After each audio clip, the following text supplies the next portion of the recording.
Yesterday, I was the happiest person in the whole world. I had just passed my driver's test on only the 3rd try, and that license made me feel like $1 million. I felt free at last. No more having to depend on somebody to drive me to places. No more having to have a licensed driver in the car. No more having to be tied down. I felt free. It's funny how such a little piece of paper can have such an uplifting effect on somebody. I felt happy. I felt whole. I felt invincible.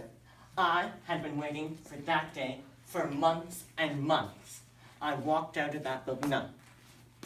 I floated out of that building on cloud 9. So long, childhood, I just joined the grown-up group. My mom picked me up from school during my lunch period. I went, passed the test, then drove my mom back home and went back to school, all by myself. Ha, childhood. What a difference a day can make. I went from sitting on top of the world to the world sitting on top of me. A school zone. Why did it have to be a school zone? School zones are at schools, aren't they? I was going to stop at the stupid school, so I was going maybe 10 miles an hour over the speed limit. But who drives 15 miles an hour? Come on. So this totally unreasonable cop pulled into the parking lot behind me.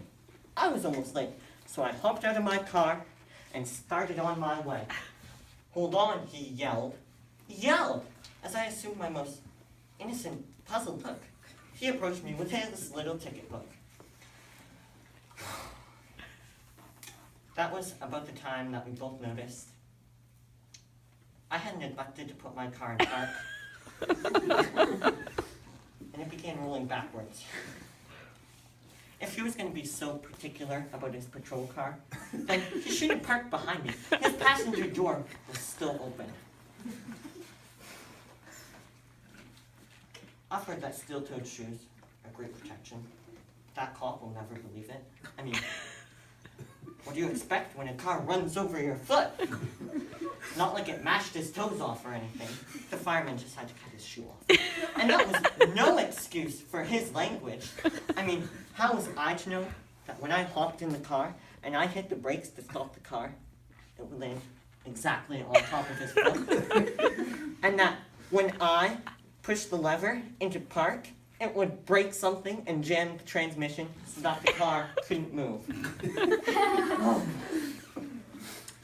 And then after he yelled again for me to get the jack out of his car, I mean, I did my best, but there's glass from his windshield everywhere.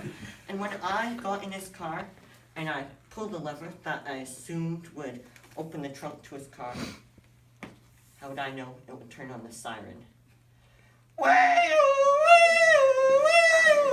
I shut it off as soon as I could, but man, it's amazing how many onlookers it attracted. You'd swear he was the only person in the whole world to ever be caught in an embarrassing predicament. I didn't think it took an abnormal amount of time for the firefighters and the patrol cars to get there.